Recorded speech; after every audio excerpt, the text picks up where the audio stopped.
Muchas gracias por estar de nuevo con Polos Opuestos. Se habla mucho del papel de las redes, del problema con las fake news, que son noticias falsas, como el fenómeno tecnológico más importante en la democracia del último tiempo. Pero resulta que las noticias falsas, las fake news, siempre las ha habido. Todos los analistas importantes y los filósofos importantes que miran la Primera y la Segunda Guerra Mundial saben que esa fue una estrategia, difundir noticias falsas para la guerra psicológica y para tratar de estratégicamente ganarle de alguna manera al enemigo. De modo que es un arma, es una estrategia, por razones de Estado decían que se justificaba. Además, siempre en la guerra se decía que la más sacrificada siempre era la verdad. Pues estamos ante el mismo fenómeno, porque las campañas se han vuelto una pura guerra, a veces una campaña publicitaria, una inteligencia estratégica muy profunda con toda la analítica, las posibilidades tecnológicas que son hoy muy grandes. Pero en esta campaña del 2018 sí que nos hemos visto afectados por los fake news. Cada campaña se queja del horror, cómo se editorializa lo falso, cómo se descontextualiza lo que se dice, cómo se sacan frases incompletas. Y hemos invitado a dos expertos en redes para hablar sobre la materia. Al doctor Felipe Sánchez, que es un abogado javeriano, experto en materia de redes sociales, inclusive acaba de publicar un libro sobre la materia. Y a Fabián Hernández, que es también comunicador javeriano, estamos tres javerianos hoy, qué casualidad, que trabaja en la MOE como coordinador del tema de redes de las campañas. Entonces, yo quisiera preguntarles, ¿qué tanta influencia nueva, distinta de las estrategias anteriores, puede tener en los resultados electorales el tema de las redes? Empiece el que quiera. Adelante. Bueno, yo creo que las redes plantean, primero que todo hay que entender que las redes son una herramienta de uso, es decir, que si tú vienes a hacer una campaña mala, tienes una herramienta para hacer una campaña mal. Si tú eres un candidato que tiene un debate programático muy bueno, pues puedes usar también las redes de manera positiva para impactar en tu gente. Lo que sí cambió fuertemente es que las redes te permiten segmentar públicos muy específicos a los cuales enviarle mensajes muy específicos, que antes era muy difícil con los medios tradicionales, con prensa escrita o radio, en donde cualquier persona podía ver el periódico o escuchar y no había una respuesta. Empieza con la campaña de Trump, donde se segmenta y se utiliza con Cambridge Analytica todo lo que uno ve en Netflix, lo que opina, lo que dice, y le llega el mensaje de lo que le gusta al ciudadano, ¿no? Así es, se ha dirigido, como bien lo señalaba Fabián, el tema del lenguaje hacia grupos específicos. Yo pienso que es sin duda tal vez el mayor valor agregado, si quisiéramos plantearlo en términos positivos, de que se orienta el discurso hacia el segmento adecuado, que no pasaba antes en los medios tradicionales. Pero no solamente se orienta el discurso, se puede utilizar para tantas cosas buenas, como la señala Fabián, como para miles de cosas malas. Una de las pruebas es precisamente lo que pasó con Cambridge Analytica, en el sentido de orientar un poquitico a las personas a través de algoritmos y de software, y como bien lo señala la doctora Noemí, de resaltar un poquitico hacia dónde quiero llevar a las personas, qué quiero que piensen. Yo tengo una preocupación, que les voy a decir que me las contesten con objetividad. Los algoritmos hoy en día sirven para todo. Y entonces hay unas herramientas de escucha, tanto de Facebook como de Twitter, donde en muy pocos minutos ustedes pueden ver cuál es la reacción de la gente frente al Twitter del candidato, frente al Facebook. ¿Eso es legal? Porque es que es usado. ¿Ustedes lo tienen? Sí, de hecho nosotros utilizamos una herramienta que es de escucha de redes. Es una herramienta muy poderosa que a través de una serie de parámetros le indica a uno que busque palabras claves. Por ejemplo, el candidato que más hable de corrupción entre la semana del lunes y el viernes, o 3 meses antes de una fecha determinada. Y si no es el candidato, si no es la palabra que en las redes, por ejemplo, de todos los colombianos, más sea utilizada para darle al candidato el mensaje, ¿también es posible con su herramienta? Sí es, sí señora. Y de hecho, si uno acude a Google, uno puede colocar la expresión en Google Trends, que es una herramienta de Google, ¿cuál es la palabra que más se menciona en redes en un momento determinado. Y puede ser una guía para reorientar la herramienta o reprogramarla para que busque específicamente. Y usted que está en la MOE, ¿qué opina? ¿Eso altera la democracia? ¿Mejora la democracia? ¿Cómo lo ve? Lo primero que hay que decir es que sí se puede. Uno puede rastrear en redes sociales la conversación ciudadana sobre las elecciones. De hecho, la MOE rastreó más de 8 millones de trinos, donde encontró que 1,5 millones la gente se insultaba. Eran mensajes de polarización, mensajes de intolerancia, en donde lo que rastreamos es eso, es la asociación de elecciones con palabras groseras, con agresividad y demás. Entonces lo primero que hay que decir es que sí, todo se puede rastrear. Tenemos un problema ahora. O sea, cuando esos anónimos y esa facilidad que da la cobardía del anonimato, allí va. Ustedes pueden rastrear quién es claramente, el autor. Y ahí es donde sí estamos encontrando un problema de tipo legal, que en la vida real las ofensas generan injuria o calumnia, y te tienes que entender ante un juez. En redes sociales lo que estamos viendo es que, claro, este tema del anonimato permite que hayan amenazas. Últimamente hemos recibido muchas amenazas a candidatos con mensajes absolutamente fuertes, en donde uno siente que, claro, ahí no está operando de igual manera que como opera en la vida real. Pero, y es totalmente cierto, es perfectamente válido porque cuando abre uno una cuenta, autoriza a que ciertos datos, y uno puede bloquear también, ciertos datos no se utilicen. La semana pasada, el alcalde de Mesitas ganó una acción de tutela contra un usuario que le creaba cuentas falsas en Facebook y se dedicaba a hablar mal del alcalde. Y cada vez que el alcalde ponía y rectificaba algo en sus redes, este usuario bajaba la cuenta, volvía y la creaba. Es decir, se ocultaba y lo acosaba, etcétera. ¿Qué porcentaje hay entre los seguidores, que pues hablemos de los candidatos, ya que estamos en mood de elecciones? Sí. Todos esos millones de seguidores que tienen los candidatos y los grandes líderes del país, ¿son reales? ¿Qué tanto pagan para que les consigan seguidores? ¿Cómo es ese tema? Hay un mercado real de conseguir seguidores, de conseguir cuentas con muchos seguidores, incluso gente que se encarga de engordar una cuenta de mensajes de cualquier tipo y luego la vende a candidatos y demás. Digamos que hay un mercado allí. ¿Y cuánto vale por cada seguidor? ¿Cuánto cobra? Depende la cantidad de seguidores que tenga, pero estamos hablando de miles de dólares, incluso las que tienen muchísimos seguidores. Pero esos seguidores, de todas maneras, si son inventados y armados así, no van a leer con interés lo de un candidato. Eso es cierto, porque las redes también han demostrado que la gente consume lo que más está afín a sus preferencias. Claro, ese es un tema que les quería preguntar. Lo más grave de las redes es que o se leen y se oyen los que piensan parecido, o se oyen y se leen los que se odian para disfrutar de los horrores del otro. Encontramos una cosa curiosa en la herramienta. Hicimos un ejercicio con 5 personas y le dijimos, bueno, esto es lo que opina este candidato. ¿Cuál es su candidato? Y nos decían, N candidato. Y luego mirábamos los trinos que se hacían en relación con ese candidato y la herramienta nos fue indicando si efectivamente el pensamiento de esa persona, por quien ella pretendía seguir, efectivamente orientaba lo que ese candidato hablaba en las redes. Y nos encontramos que 3 de esas 5 personas realmente no seguían a conciencia a ese candidato. Realmente, si alguien decía que era petrista, terminaba siendo más de Iván Duque o viceversa. Fue un ejercicio muy interesante porque a veces, como bien lo señala Fabián... ¿Es puro Big Data o no? Claro, es puro Big Data. Lo interesante es que, como bien lo señala Fabián, a veces las personas piensan que comulgan con una ideología, pero resulta que en todos esos trinos y en todas esas redes se evidencian unas cosas totalmente distintas. Y la herramienta nos decía, mire, usted dice ser uribista o petrista y no lo es realmente, según la herramienta. Sí. Tiene márgenes de errores, como toda herramienta, ¿no? Ahora, el sueño que tuvimos los que hemos visto nacer todas estas tecnologías es que el empoderamiento del ciudadano se diera y que la voz del ciudadano se oyera y que la democracia se enriqueciera. Pero el poder por ejemplo, de los call centers, donde se puede manipular totalmente, es decir, es que ustedes están teniendo un oficio que a mí me pone los pelos de punta, y es el de escuchas y el de aprovechamiento de todos los datos para sacar conclusiones y orientar mensajes. Pero esa disminución de la confianza, porque es que ya lo que más se analiza hoy en día es que a la gente no le importa que le digan mentiras, que es lo más grave.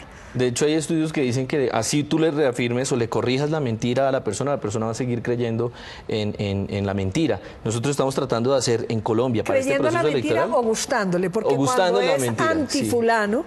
para que no le hagamos publicidad a ninguno de los candidatos, cuando es antifulano les encanta que digan cosas contra él y las repiten aún sabiendo que es mentira. Eso hay que entender. Las redes, el candidato construye alrededor una comunidad que uno creería que es adepta, y lo que dice Felipe es cierto, no es completamente adepto, es una comunidad de un candidato, lo componen tanto quienes están en contra para atacar como quienes están a favor de ese candidato. Vamos a hacer una pausa, que de verdad es demasiado interesante el tema.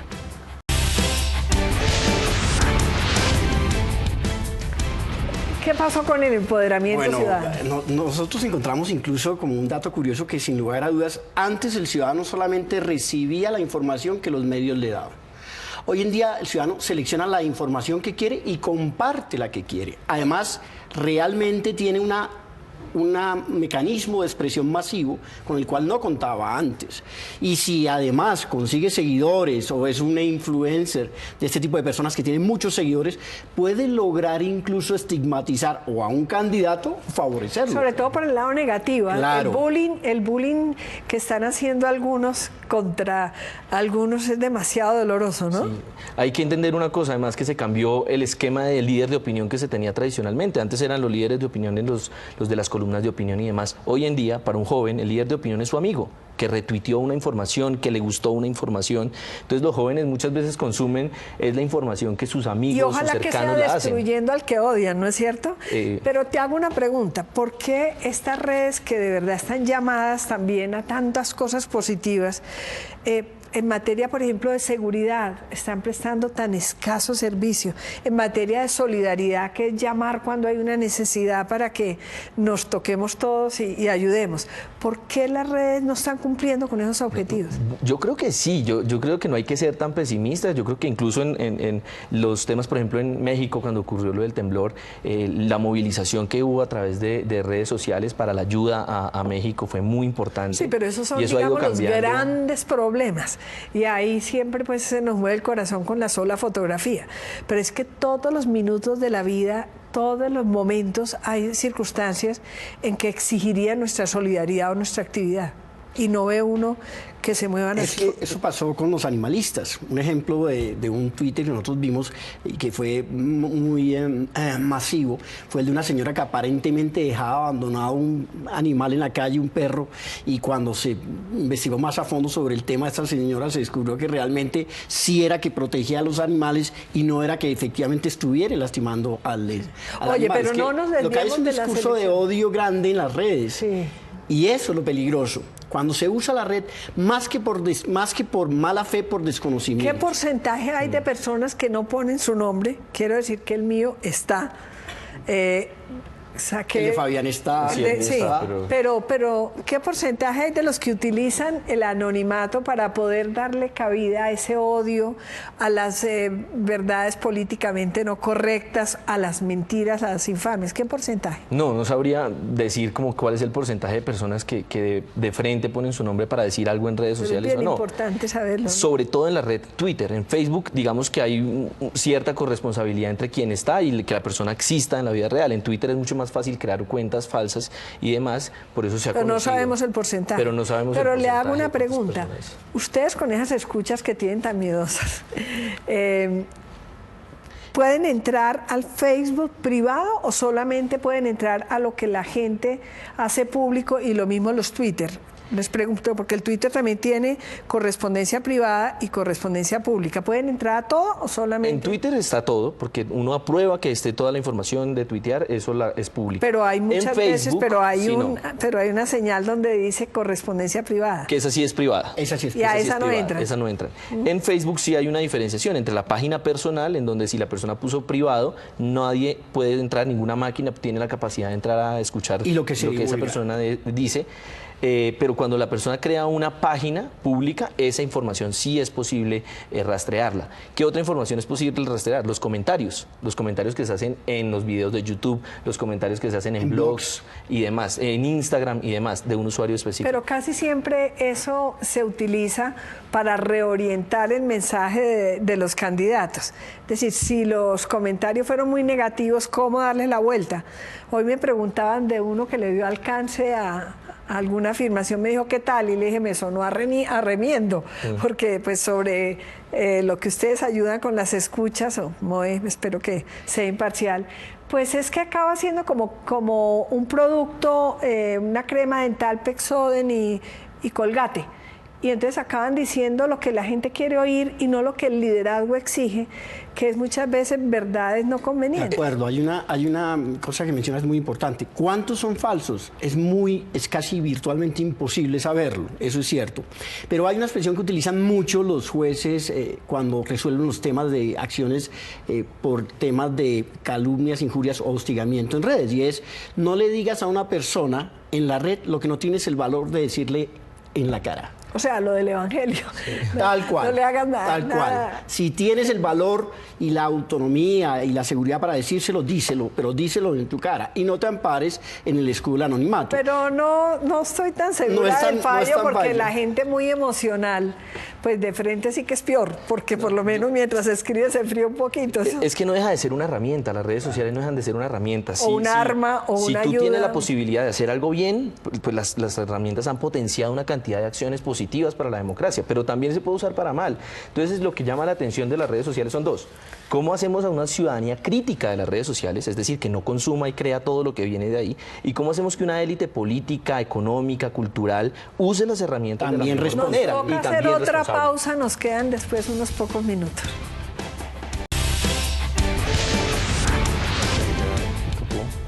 Bueno, vamos a ver si se le miden a este ejercicio. Las campañas están demostrando una cultura, una actitud frente al ataque, frente a la defensa, frente a la agresividad. ¿Podrían ustedes decirnos si hay campañas ejemplares que merecieran ponerse como referente de actitud con las redes, con los Twitter, en la forma como se manejan estas nuevas tecnologías? Yo quisiera contestarte esto de dos maneras. La primera es, más que tal vez la campaña, la misma actitud del candidato. Y voy a poner un ejemplo. Entonces hablemos de los candidatos. Del candidato. Sin que se preste a campaña, por favor. Claro. Sí. El caso de la caricatura de Matador, en donde el candidato que se siente lesionado por la aparente caricatura dice: yo no me siento lesionado, todo lo contrario. Me agrada que hablen de mí, etcétera. Entonces puede ser más un tema también del candidato. Ahora, sí es importante, y nosotros hemos querido que los partidos políticos, todos, sin excepción, creen una política ética y jurídica. Pero eso es muy simplista. Y eso no hablo del caso de Matador, porque pues es demasiado obvio quién fue, no. Pero es muy fácil decir, qué risa, buenísimo, y poner la jauría a la otra mejilla. La otra mejilla. Yo lo que sí creo que está pasando con estas campañas en este proceso electoral es que, pese a que sus mensajes no sean de intolerancia, es decir, no escriban groserías, Petro o Vargas Lleras o Duque o Fajardo estén escribiendo groserías, sí están activando esos mensajes, sí activan una conversación de odio muy grande.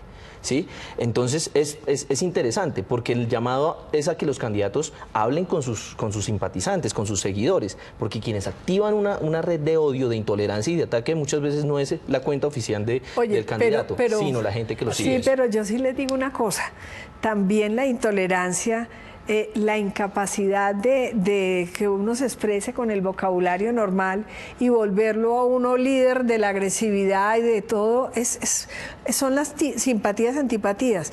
Yo creo que este lenguaje que nos da esta tecnología también tenemos que aprenderlo a asimilar y no rasgarnos las vestiduras frente a cualquier cosa que no nos guste, ¿no? No, es cierto. Lo que pasa es que en la vida real, los picos de mayor intolerancia que hemos tenido durante el proceso electoral, todavía no sabemos lo que se viene, sino hasta marzo, que fue que hicimos el estudio, era que los picos estaban muy relacionados a las fechas en las que se atacaron campañas, tanto a Rodrigo Londoño en Cali y Armenia, como a Uribe en Cauca y Petro en Cúcuta.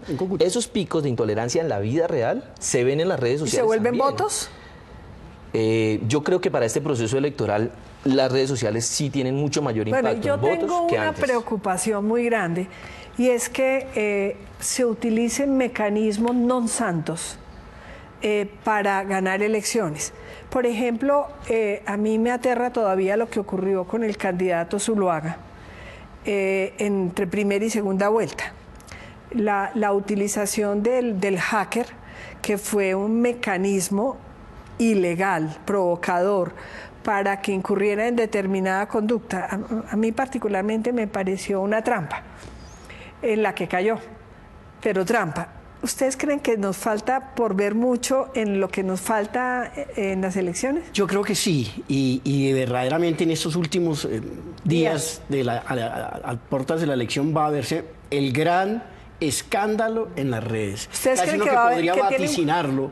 ¿Creen que no sabemos guardados? de qué nivel, pero yo creo que todos tienen su Sí, guardado. todos. Ustedes los de la MOE tienen la preocupación de que con mecanismos tramposos, provocadores, fabricados, se estén buscando...